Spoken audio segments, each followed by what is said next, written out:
Hello everybody, this is BScat100 and welcome back to some more Apollo Justice. In the, Apollo Justice Ace Attorney,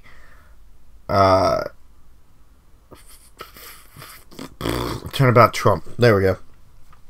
In the previous episode, we had found out that Miss Olga Orley, or Olga O'Reilly, isn't who she appears to be. Appears being the key word here. Olga Quickfingers Orley is going to tell us about these best laid traps. If you like what you see, leave a like down below. Comment if you have anything to say. Subscribe to me if you haven't already, and share with your friends that can join in on this investigation, or trial for that matter. That night, I planted the card like I was supposed to. And Bright lost the hand, just like I was supposed to. Then Smith searched him. But the planted card was gone. The trap failed. The next moment, Wright picked up a bottle and swung it. It wasn't me who hit Smith. It was that no-good cheating defendant. Break testimony, this thing was missing in the dark. The trap was perfect, I tell you, perfect. If that rotten cheater hadn't messed it up. Look who's talking. Well, there's a testimony for what it meant. There's no evidence, Justice. With witnesses like her, who needs criminals? And with defendants like Mr. Wright, who needs prosecutors?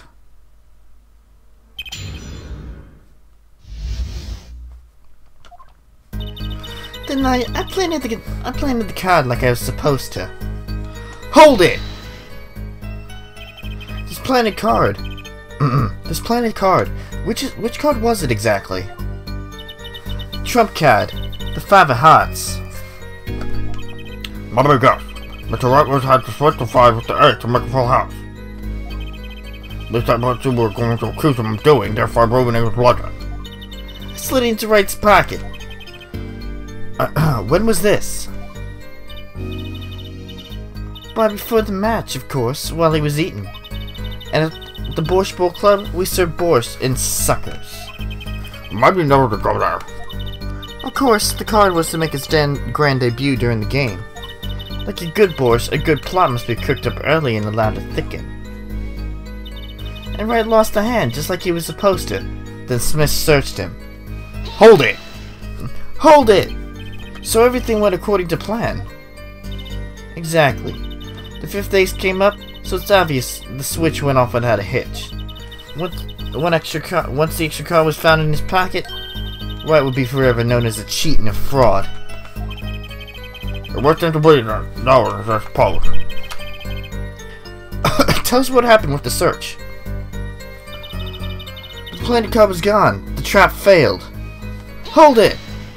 The card disappeared? Yeah, my trump card, the Five of Hearts. Gone, without a trace. Poof, Zippo. We searched every nook and cranny, even inside his cute little hat. But the card was nowhere to be found, is this correct? Never in my long, storied career. Never had Quickfingers Orley been so readily duped. Well, really? So what was it? So why was there in private parts? Don't look at me. Why don't you ask that cheating lying two-faced defendant? The Five of Hearts is still missing in action. The next moment, Wright picked up the card and the bottle and swung it. Oops. Hold it! Wait, isn't that a little odd? What's odd? You searched Mr. Wright thoroughly and found nothing? Which means he didn't cheat, which means he had no reason to strike the victim. Well...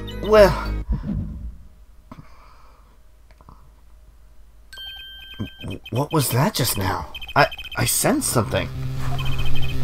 Something wrong with the doctor? No, nothing, Your Honor. What to do? Should I press her a little harder? Miss Orley, you're hiding something. What are you talking about? Me?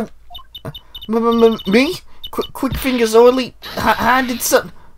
The defense will refrain from baseless accusations. I have just one question for the witness then. You say you saw the moment the defendant hit the victim? Is this true? Of course it's true. I did see it, honest. I saw it when Wright hit him. With my own eyes, I saw it. What's this weird vibe I'm getting? That witness, for instance, Miss Orley. She would touch the back of her neck during certain parts of her testimony. Did you notice? Touching her neck, was it?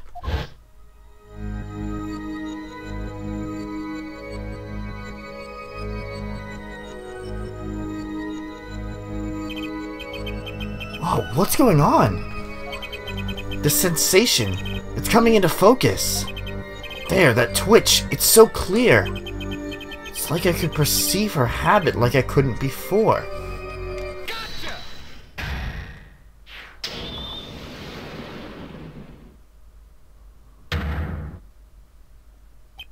Miss Sorley, perhaps you are unaware of this yourself. Unaware of what? Whenever you get into a certain part of your testimony, you touch the back of your neck with your left hand.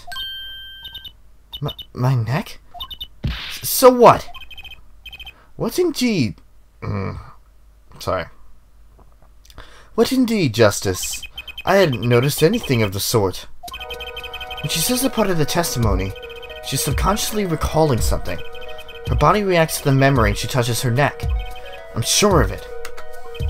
A memory? Why would someone care to explain what he's babbling about? It's partly unusual, but let's up to the defense. You claim the witnesses to remember something. Maybe you have evidence of the memory to show us. But scratching her neck whenever she talks about the moment of the crime. So what will remind her most of the moment of the crime? Miss Orley, whenever you recall the crime that night, you scratch your neck. I've noticed it happen when you think about the moment of the crime. There must be some reason behind this habit of yours. I believe it's the weapon that left an erasable impression on your neck is this.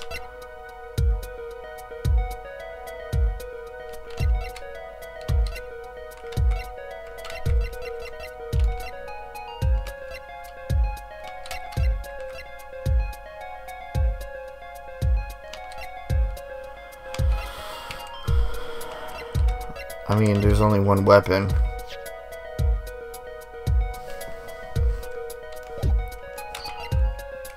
So, I'm gonna go with that.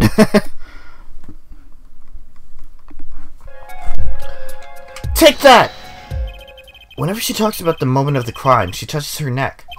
And what reminds us more of the moment than this bottled murder weapon? But something doesn't fit. If you were only witness to the crime, why would that make you touch your neck like you're in pain? What's he talking about now? It was Mr. Smith, the victim, who was hit. Not you!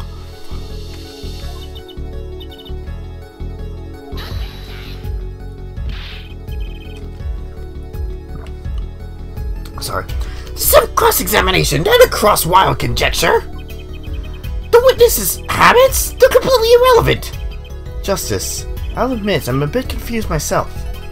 This is certainly a unique cross-examination. I'll explain later, just trust me. Now's our only chance to break her. Miss Orley, please testify in detail about the moment of the crime. The very moment. Yet, I am knowing nothing.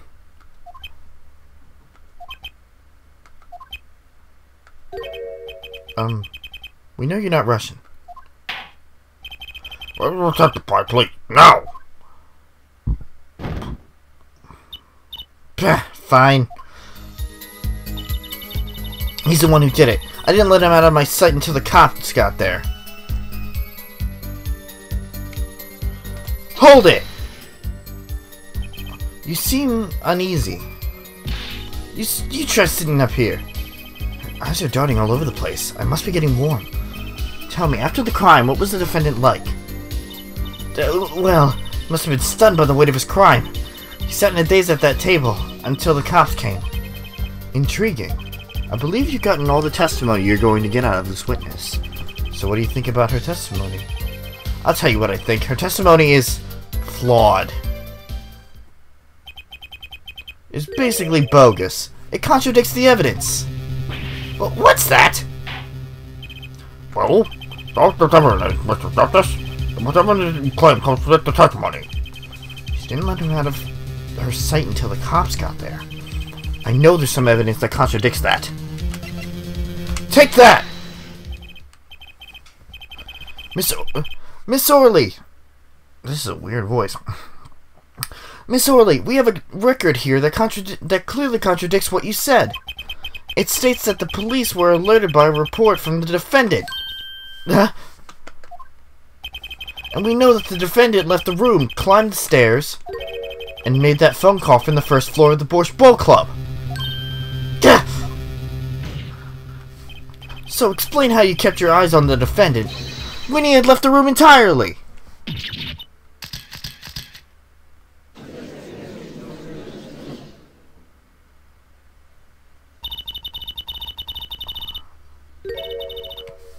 The man who picked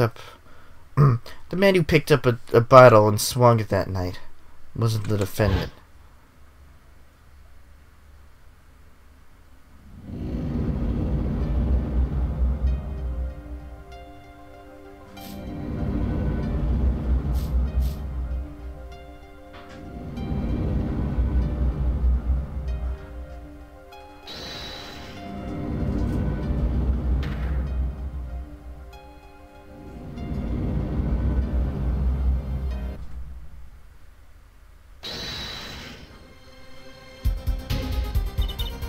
Then Smith grabbed the bottle from next to right, and he hit me.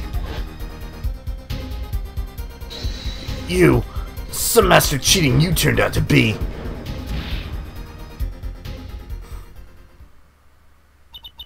I came to. Victim was already dead, is that it? That's why I couldn't reveal who I really was.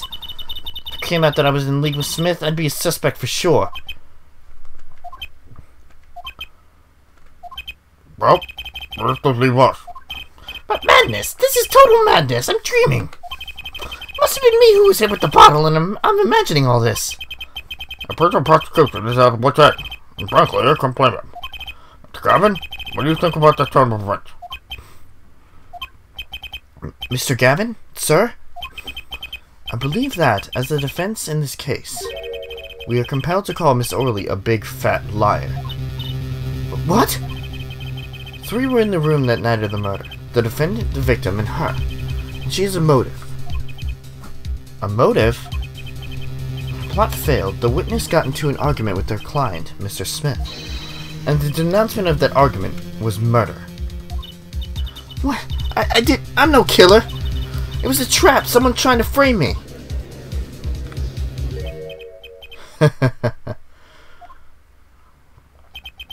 What tangled webs we weave when we practice to deceive. So tangled we catch ourselves in the process. Mr. Mike? Such a hasty conclusion. It's not like you, Christoph Gavin. What are you saying? Why not consider the other possibility? That there was another person in the room at the time of the murder. Right, like Mr. Wright was saying before recess. A single card was swapped into the victim's hand after the murder.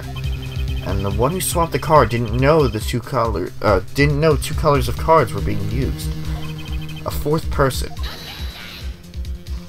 Ha! This theory again! Your fourth person doesn't exist! Indeed. That's why I decided to bring this case to court. Here, where there's no escape and no chance for deception. The perfect place to catch the real criminal. The real criminal? And we're in luck.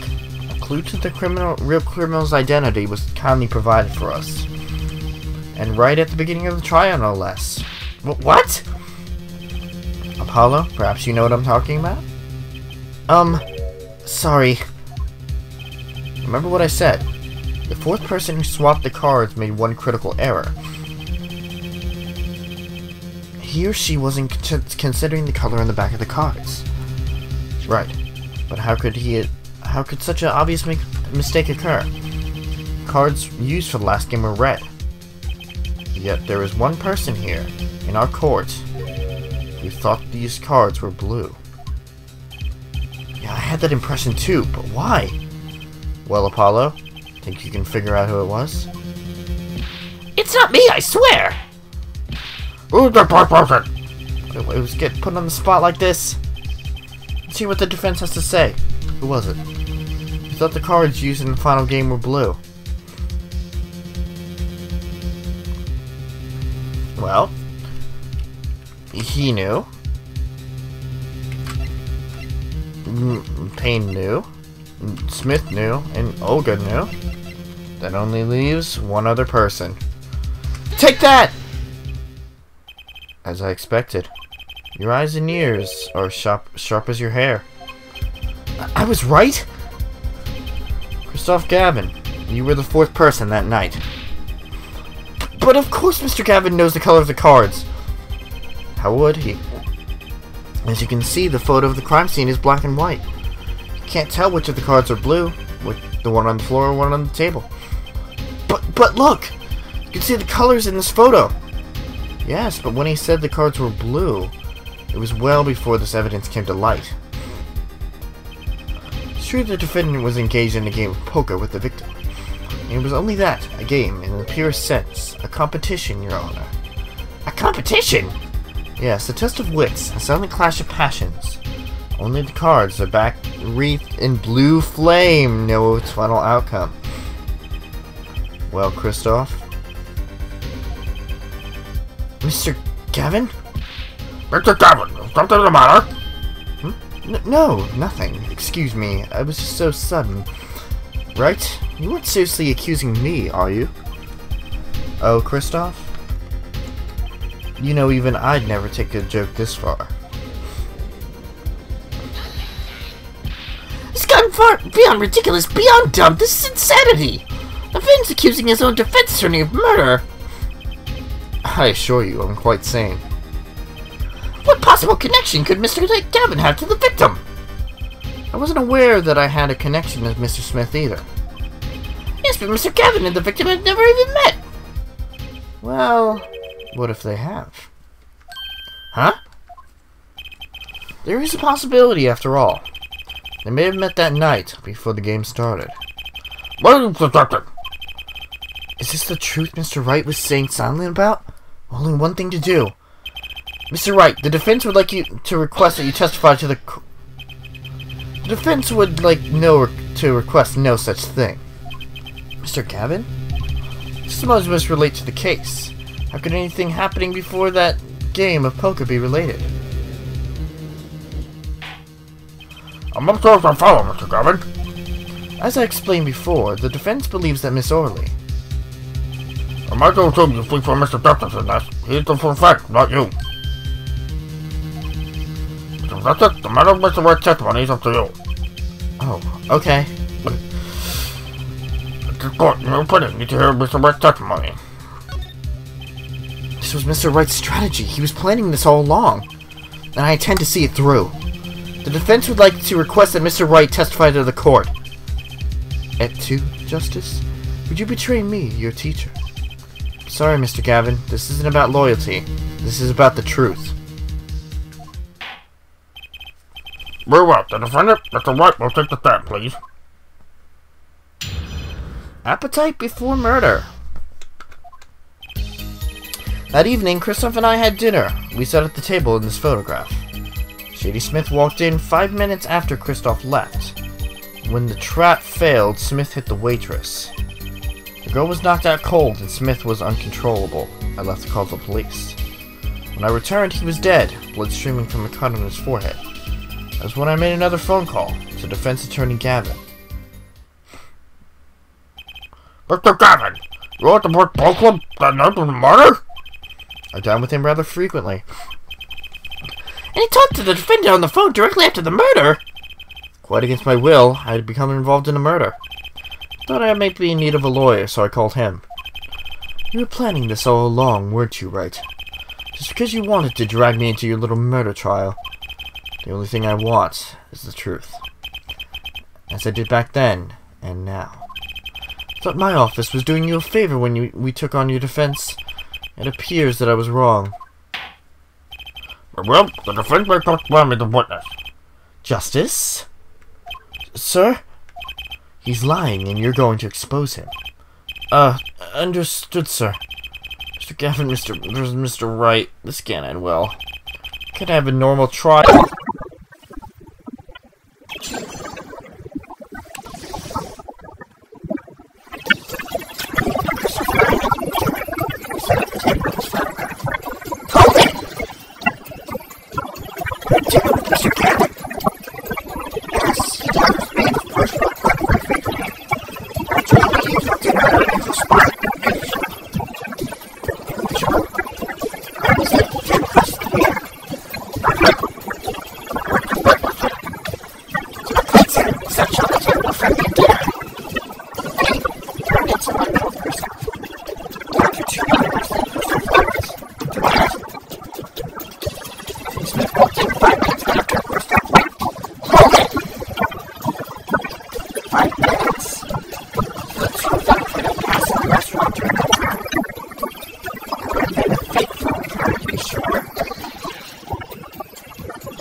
remains when I return to the scene, so I was in full view.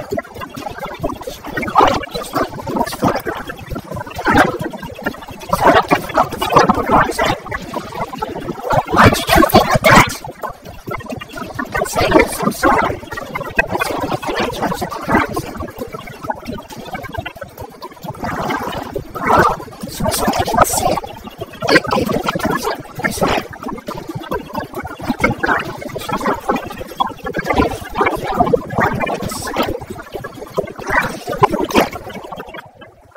Mr. Ballard. Pardon. Seems our client is determined to hide his way through this case. Yes, so what the client is indeed. I believe it's above the fact. Mr. Turnabout. Which witnesses testimony is not the trial statements read off the lines. I can already see how it came to use your attorney's box and music. Mr. Ballard will be running through my client's myself. Others here, through the first step. Mr. White, if you intend to ever tell the truth about this case, it's now or never. This man haven't told a single lie here. There goes the trap. I'll put the probable warrant to dispose of it. It's dead. Just sad reason to do my work. What reason? Yes. So far. That's been the defense attorney Cameron to call the police. Just in case of our conversation. What's this? We're all here. I see no reason why I should have played back to the police. I'm going to end it off here. We're going to end it off right before we listen to this recording. On the next episode of The Power of Justice is adjourned.